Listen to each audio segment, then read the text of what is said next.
Hello hello 10th grades, welcome to your channel learn with Akanksha. कैसे हैं आप लोग? बहुत बढ़िया। अब क्या, अब अपने आप को बूस्ट कर रहे होंगे ना। प्री बोर्ड आने वाले हैं, टेंशन बिल्कुल सर पे बैठा हुआ है और कोर्स पूरा नहीं हुआ है। आई नो आप लोगों ने रिवीजन भी नहीं अच्छे से करा होगा, लेकिन आज हम लोग अपना रिवीजन बैच स्टार्ट करने वाले हैं। प्री बोर्ड से डरने की बिल्कुल भी जरूरत नहीं है। वीडियो को पूरा देखिएगा, ये वीडियो आप लोगों के लिए ट्रस्ट मी गाइस बहुत ज्यादा यूजफुल होने वाली है। प्लीज आप कहीं से भी पढ़ो, कहीं से भी मटेरियल उठाओ। देखो सभी ना क्वेश्चन सबके लगभग सेम होता है, सब एक जैसा ही पढ़ाते हैं, इवन सब अच्छा ही पढ़ाते हैं। बट प्लीज छोटे छोटे यूट्यूबर्स को भी आप लोग सपोर्ट करिए। एक बार बड़े वीडियो देखिए, एक बार छोटे वालों के वीडियो देखिए, पर देखिए जरूर। और डरने की बिल्कुल जरूरत नहीं है। आप भगवान से प्रेयर करो कि भगवान हम लोगों को इतनी शक्ति देना कि हम लोग रजाई में ना घुसे और अपनी प्रिपरेशन को अच्छे से क्या करें, बूस्ट करें, है ना। रजाई में घुसते हैं, रील से रिस्ट्रिक्शंस होते हैं, तो विंटर्स में सबसे ज्यादा रिस्ट्रिक्शन ना कंबल का होता है, उठने का मन नहीं करता। उस रिस्ट्रिक्शन को दूर करो, अपने आप को फोकस्ड करो, सिर्फ माइंड में डालो कि we have to score 90+ marks in all subject in our board exams. ठीक है, ये वाला ड्रीम अपने दिमाग में सोचकर रखो और रजाई को क्या करो, फेंको, डिस्ट्रैक्ट करो। चलो इसी के साथ अब आज हम लोग अपने रिवीजन बैच का स्टार्ट करते हैं, शुभारंभ करते हैं अवर रिवीजन बैच। ठीक है, जिसमें हम लोग अपने पुराने पीवाईक्यू क्वेश्चंस को क्या करेंगे, सॉल्व करेंगे, अपने कंसेप्ट को क्लियर करेंगे। और आई होप आप लोगों के लिए वीडियो काफी यूजफुल होगी, है ना। तो चलो let's start, let's crack it. बच्चा वही होता है जो कम पढ़े लेकिन इफेक्टिव पढ़े, उसको नॉलेज हो, उसको कंसेप्ट की नॉलेज हो, उसको कैसा भी क्वेश्चन दे के दिया है वो ये ना कहे it is out of syllabus, अपनी टीचर को गाली ना दे, अरे हमारी तो टीचर ही बेकार थी, कुछ भी नहीं पढ़ाया, ऐसा तो कुछ भी नहीं पढ़ाया। ऐसा नहीं है बेटा, उससे रिलेटेड क्वेश्चन आते हैं। अगर मैं बोलूं this is your important question, ये आपके बोर्ड में देखने को मिलेगा, तो भाई बिल्कुल डिट्टो देखने को नहीं मिलेगा। वैल्यू चेंज हो सकती है, वर्ड चेंज हो सकते हैं, तो आप लोगों को क्या करना है, कंसेप्ट को क्लियर करना है। सबसे पहले माइंड में ये डालो कि you have to clear your all concepts regarding to your subject, regarding to your questions. ठीक है, एंड डोंट ब्लेम टीचर्स। ठीक है, चलो अपना स्टार्ट करते हैं। अपने एग्जाम्स में हम लोग क्या लगा देंगे, आग लगा देंगे। हाउ द जोश, बहुत बढ़िया। और हम लोग क्या लगा देंगे, आग लगा देंगे एग्जाम पेपर में। ठीक है, बढ़िया तरीके से एग्जाम को कर आएंगे। पहला क्वेश्चन स्टार्ट करते हैं। Two positive integer A and B. आपके पास दो पॉजिटिव इंटीजर्स हैं जिनको हमने ए को लिखा X Q Y square and B को लिखा हमने X Y cube. X Y क्या है, प्राइम नंबर। तो बेटा what is prime number, what is prime number, पहला कंसेप्ट ये निकल के आता है भाई प्राइम नंबर होते क्या है। तो बच्चा प्राइम नंबर उन्हें कहते हैं जो सिर्फ अपने नंबर से ही डिविजिबल होते हैं, जो सिर्फ किससे डिविजिबल होते हैं, अपने ही नंबर से। उन्हें कोई और मार नहीं सकता। देखो वो अपने आप को खुद ही मार सकते हैं, कोई भी बाहर का ऐरा गैरा नथु गैरा उनको नहीं मार सकता। ठीक है, तो प्राइम नंबर वो नंबर होता है जो खुद से ही डिवाइड होता है। पहला कंसेप्ट ये क्लियर हुआ। फिर आपको क्या फाइंड करना है, एलसीएम। एलसीएम फाइंड करना है। एलसीएम क्या होता है, लीस्ट कॉमन मल्टीपल। एलसीएम क्या होता है, लीस्ट कॉमन मल्टीपल। ठीक है, अब ये हमारा एलसीएम होता है। ओके, हमें क्या निकालना है, ए और बी का एलसीएम। ए क्या है, X cube Y square, B क्या है, एक्स वाई क्यूब। बहुत मक्खन क्वेश्चन है, बहुत बटरी क्वेश्चन है। ठीक है, निकालो एलसीएम। एलसीएम में ना लीस्ट कॉमन मल्टीपल, ठीक है, जो सबसे लीस्ट कॉमन मल्टीपल होता है वो हमें चूज करना होता है। तो हम लोग यहाँ पर काम करते हैं अपनी हाईएस्ट पावर पर। किस पे काम करते हैं, हाईएस्ट पावर। मतलब रिपीटेड नंबर है तो उसकी हाईएस्ट पावर को उठाएंगे, जितने भी नंबर है सबको क्या कर लेंगे, बटली कर लेंगे, मतलब इकट्ठा कर लेंगे। तो यहाँ पे एक्स की हाईएस्ट पावर के यहाँ पे दो ही नंबर है, एक्स और वाई। एक्स की हाईएस्ट पावर क्या है, एक्स क्यूब, वाई की हाईएस्ट पावर क्या है, वाई क्यूब। ठीक है, तो ये हमारा क्या होता है, एलसीएम। ठीक है, अगर वो एचसीएफ पूछे बच्चा, वो अगर एचसीएफ पूछे तो एचसीएफ क्या होता है, तो एचसीएफ में हम लोग लेते हैं स्मॉलेस्ट पावर, रिपीटेड नंबर की स्मॉलेस्ट पावर। तो यहाँ पे एक्स और वाई दोनों ही रिपीट हो रहे हैं। एक्स और वाई स्क्वायर, ये इसका क्या बन जाएगा एचसीएफ। आई होप आप लोगों को ये क्वेश्चन बहुत अच्छे से समझ में आया होगा। एचसीएफ का मतलब होता है highest common factor, highest common factor. ठीक है, तो this is your answer, this is your answer जो क्वेश्चन ने पूछा है। आई होप आप लोगों को क्वेश्चन क्लियर होगा। सेकंड क्वेश्चन पे आते हैं।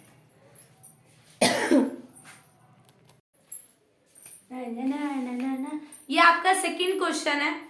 इसमें ये कह रहा है कि ए और बी दो पॉजिटिव इंटीजर है, ए की वैल्यू ये है, बी की वैल्यू ये है, सेम पहले वाले क्वेश्चन की तरह है, बट डिफरेंट क्या है, इसमें आपको एचसीएफ पता है, ये दिया हुआ है, एलसीएम दिया हुआ है, आपको ना इनकी पावर्स का ये पूछा है, मतलब इन्होंने पूछा है कि m प्लस n और r प्लस s की वैल्यू क्या होगी, ये आपको बताना है। तो बेटा आपको एचसीएफ क्या दिया हुआ है, एचसीएफ दोनों नंबर का दिया हुआ है पी एम क्यू एन, ठीक है, ये दिया हुआ है। अगर आप अकॉर्डिंग टू योर क्वेश्चन आपसे ये सब भूल जाओ और आपसे a is equals to P Q, Q की पावर 4 और b is equals to P square और q की पावर क्यूब, इसका एचसीएफ पूछा जाए तो एचसीएफ मैंने क्या बताया, कॉमन मल्टीपल की सबसे छोटी पावर आपको उठानी है। क्या उठानी है, फिर से रिमाइंड करो, मेरे पीछे बोलो, कॉमन मल्टीपल की सबसे छोटी पावर उठानी है।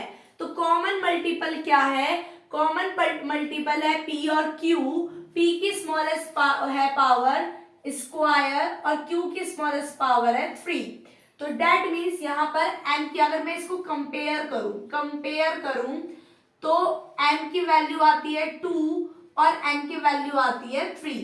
उसी तरीके से मैं एलसीएम की बात करूं PRQS और मैं अकॉर्डिंग टू क्वेश्चन एलसीएम निकालूं तो LCM, what is LCM, LCM में हम लोग हाईएस्ट पावर उठाते हैं कॉमन मल्टीपल में की और साथ में अनकॉमन मल्टीपल को भी लेकर चलते हैं। हम लोग सबको इकट्ठा करते हैं। LCM believe in Ekta, LCM ये इसमें बिलीव करता है एकता में, एकता लड़की में नहीं भाई, एकता मतलब यूनिटी में। तो वो सबको बिलीव करता है यूनिटी में, तो वो कॉमन मल्टीपल की स्मॉलेस्ट पावर को लेता है और सॉरी हाईएस्ट पावर को लेता है और अनकॉमन मल्टीपल को भी उठाता है। ठीक है, तो यहाँ पे अनकॉमन मल्टीपल तो कोई है ही नहीं। ठीक है, तो हमें क्या लेनी है, हाईएस्ट पावर। हाईएस्ट पावर क्या आती है, p की 3 और q की 4, ये इसका एलसीएम हो गया। अब मैं कंपेयर करूं r की वैल्यू 3 और s की वैल्यू 4, इसमें डालो, इस वाले रिजल्ट में डालो 2 + 3 और 3 + 4, तो 2 + 3 5 और 3 + 4 7 और कितना आ गया 35।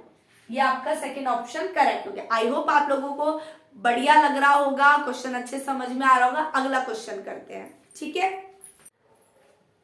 हाय बच्चा, तो this is your third question. Prove that 4 to the power n can never end with the digit 0 where n is a natural number। n क्या है, नेचुरल नंबर। देखो बच्चा, ये क्वेश्चन एनसीईआरटी का भी है और ये वाले क्वेश्चन में आपको यहाँ पे 4n की, देखो चेंज क्या था, क्वेश्चन इज सेम, इसकी जगह पे आपको 6n भी दे सकता है, आपको 9n भी दे सकता है, ठीक है, आपको केवल 5 की पावर n भी दे सकता है, मतलब कुछ भी नंबर डाल के आपको की पावर n दे सकता है। और आपसे ये पूछा जा रहा है कि क्या ये 0 डिजिट पर एंड होगा। तो भाई 0 डिजिट पे एंड कब होता है भाई, 10 आए, 100 आए, 10 और 100 में क्या कॉमन चीज होती है, 10 और 100 के अगर मैं फैक्टर करूं तो 2 और 5 आता है। द कॉमन चीज इज कि उसके फैक्टर में 2 और 5 दोनों एक साथ आते हैं। तो अगर किसी नंबर में उसके फैक्टर 2 और 5 दोनों ही आए, 2 और 5 दोनों ही आए, तो वो नंबर किस पर एंड करेगा, डिजिट 0 पे एंड करेगा। ठीक है, concept is clear, concept is clear कि 0 कब आएगा, 0 आता है 10 के मतलब 10 मल्टीपल्स में, और 10 के factor 10 is not a prime number, तो उसके प्राइम फैक्टर क्या होता है 2 और 5, मतलब 2 भी और 5 भी, तो दोनों आने जरूरी है।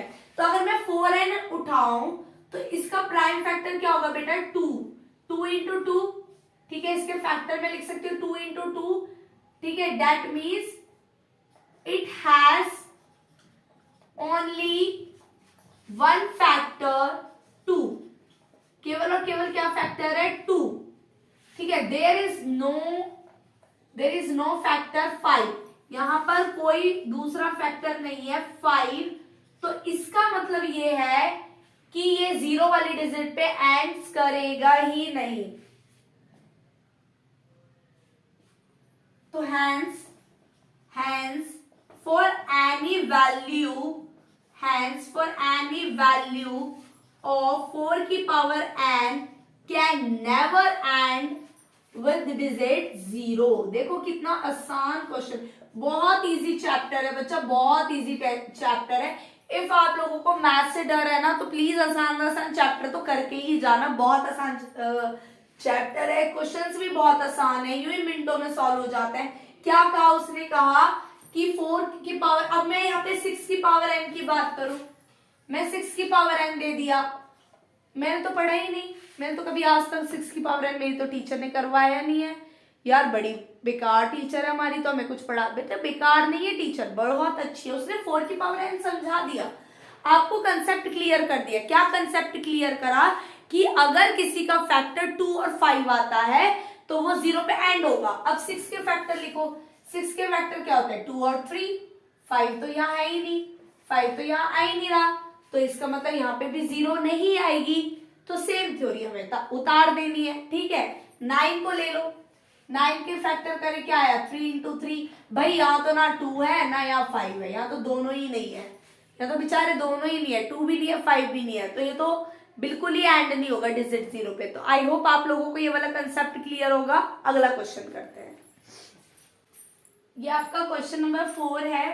ठीक है, ऐसे ही एनसीईआरटी में आप लोगों को क्वेश्चन दिया हुआ है, आप लोगों को इस तरीके से एक नंबर दे दिया जाता है, ठीक है, और आपसे बोला जाता है कि क्या ये कंपोजिट नंबर है। तो बेटा व्हाट इज कंपोजिट नंबर, पहला कंसेप्ट ये आता है कि कंपोजिट नंबर क्या होते हैं। तो कंपोजिट नंबर होते हैं जिनके पास 1 के अलावा भी और भी फैक्टर्स होते हैं, उन्हें हम क्या बोलते हैं, कंपोजिट नंबर्स।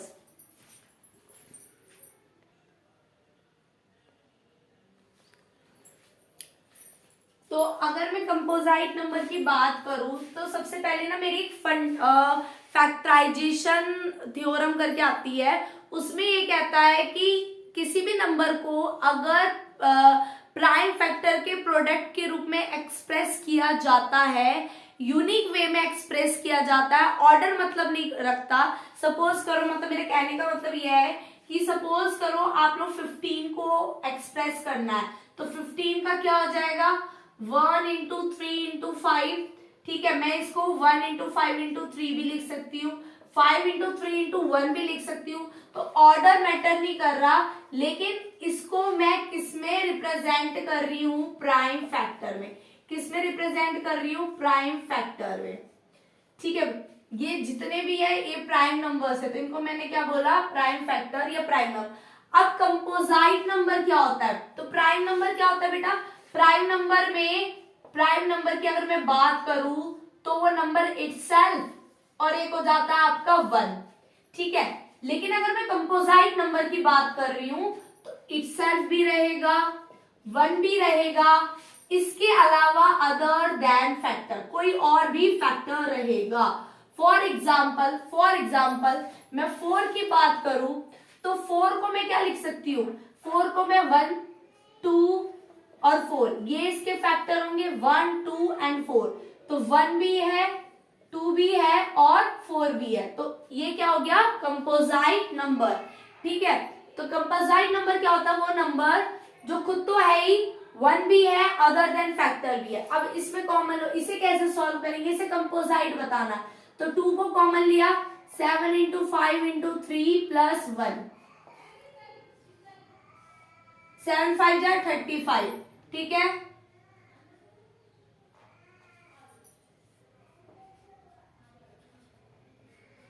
प्लस 1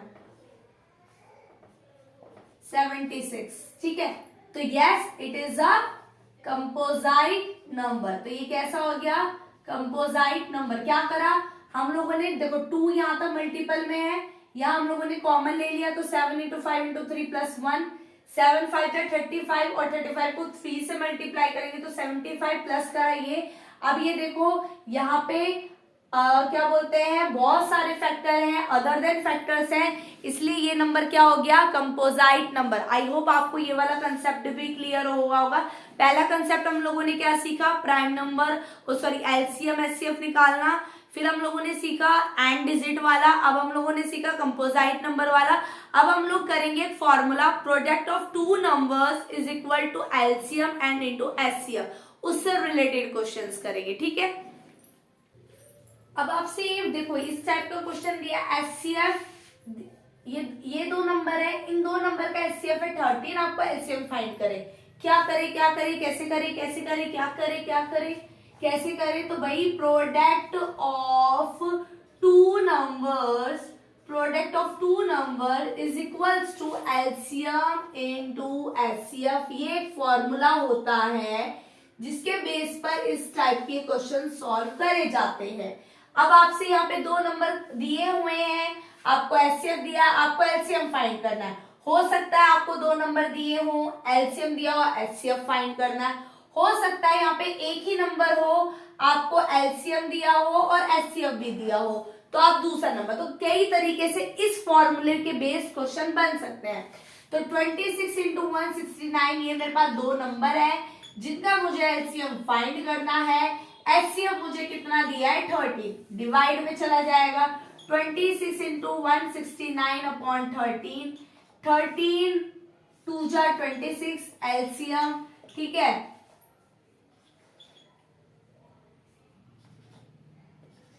338 क्या आ जाएगा आपका एलसीएम। आई होप आप लोगों को क्वेश्चन क्लियर हुआ होगा। इसी टाइप का और क्वेश्चन करते हैं। आपको दो नंबर दे रखे हैं 2:3, रेशियो में दिए हुए हैं नंबर। तो सबसे पहला काम क्या है, लेट रेशियो, रेशियो को क्या लेट करो भाई, 2x और 3x, और इनका आप लोगों को क्या दिया हुआ है, एलसीएम दिया हुआ है, आपको एचसीएफ फाइंड करना है। पिछला वाला कंसेप्ट है 2x into 3x, product of two number is equal to LCM into HCF. तो एलसीएम है 180, एचसीएफ आपको फाइंड करना है, एचसीएफ आपको निकालना है, ठीक है। तो 2x कितना हो गया बेटा, 6x square is equals to 180 into में एचसीएफ, ठीक है। x square is equals to 180 upon में 6 इंटू में एचसीएफ,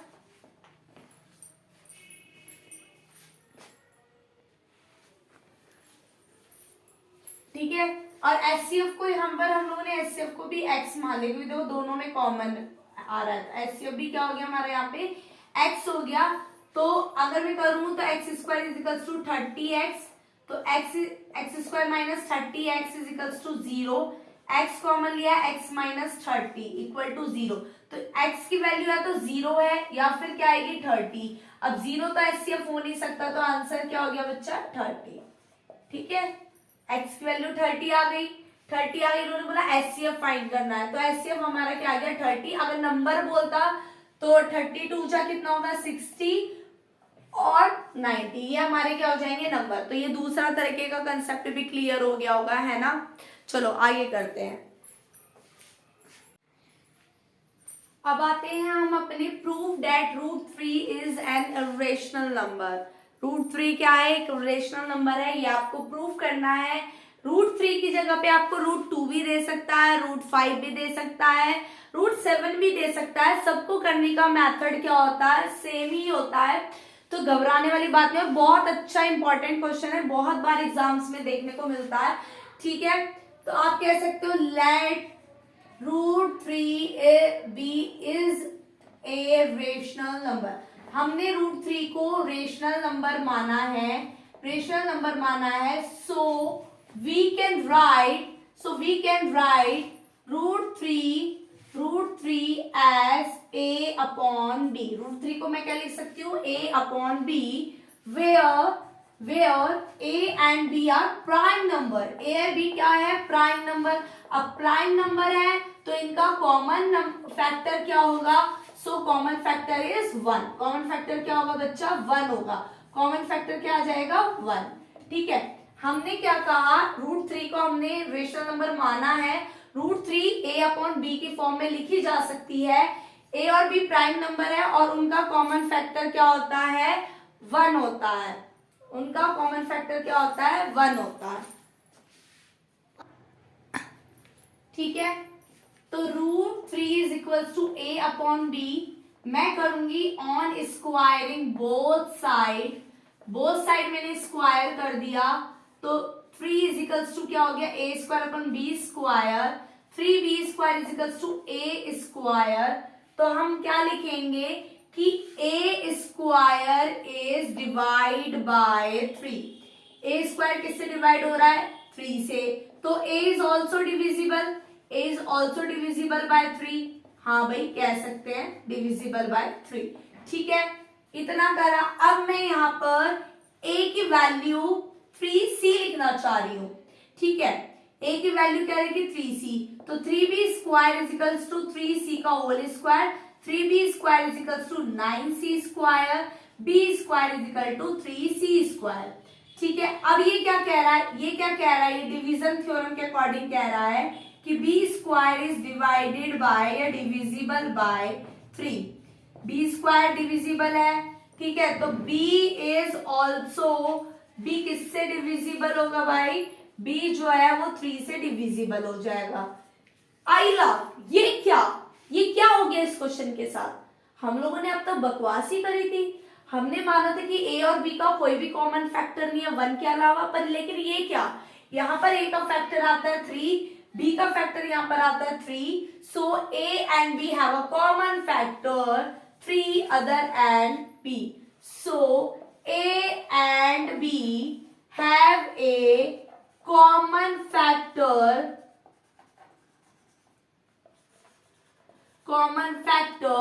other than 1। ठीक है, have a common factor 3 other than 1।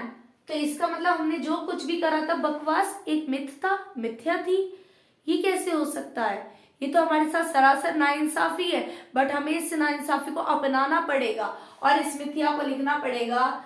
So our assumption is wrong, it is contradict, ये contradict है, it is contradict, और our assumption is wrong, our assumption is wrong, हमारा assumption क्या है, गलत है, wrong है। तो √3 क्या है, एक इर्रेशनल नंबर है।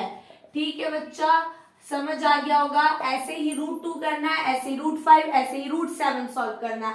आई होप आप लोगों को ये क्लैरिफाई हुआ होगा। ठीक है, सेम पैटर्न, बस यहाँ पे √3 की जगह पे और नंबर आ जाएंगे, सेम वही पैटर्न है। तो इस तरीके का बेहतरीन क्वेश्चन कंसेप्ट के साथ क्लियर होगा। एक और इस टाइप का क्वेश्चन करते हैं, मतलब अगर आपको 2-3 नंबर एक साथ दे दिया जाए जब क्या करेंगे, ठीक है, उस तरह का क्वेश्चन।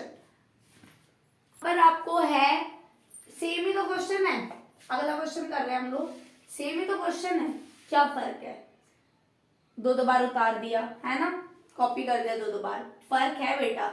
उसमें कहा है कि √5 आपको गिवन है, इर्रेशनल है, आपको ये प्रूफ करना है। ठीक है, यहां पर आपको क्या करा है, पहले आप √5 को इर्रेशनल प्रूफ करो, उसके बाद आप √+2 को इर्रेशनल दिखाओ। ठीक है, दोनों क्वेश्चन में अंतर है।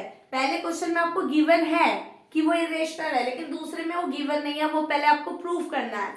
ठीक है, तो प्रूफ करने का तरीका तो वही है जैसा पिछले वाले में करा था। अब हम यहाँ पे केवल √5+2 को सॉल्व करते हैं। √+5+2 को हम लोग मान लेंगे लेट √+5+2 इज रेशनल नंबर। ठीक है, तो और a एंड b क्या है, प्राइम नंबर, वही सेम चल रहा है, प्राइम नंबर। ठीक है, और a and b have no common factor other than 1। ठीक है, वही है ना। तो a अपॉन में b, √5 is equals to a upon b, √5 is equals to a upon b -2। देख रहे कितना आसान क्वेश्चन है, कितना आसान। √5 is equals to a -2b upon में b, बट ठीक है, तो हम क्या लिखेंगे, a minus 2b upon b is a rational. ठीक है, ये तो एक रेशनल नंबर है, बट √5 क्या है, √5 एक इरेशनल है ना, √5 क्या है, एक इरेशनल नंबर है।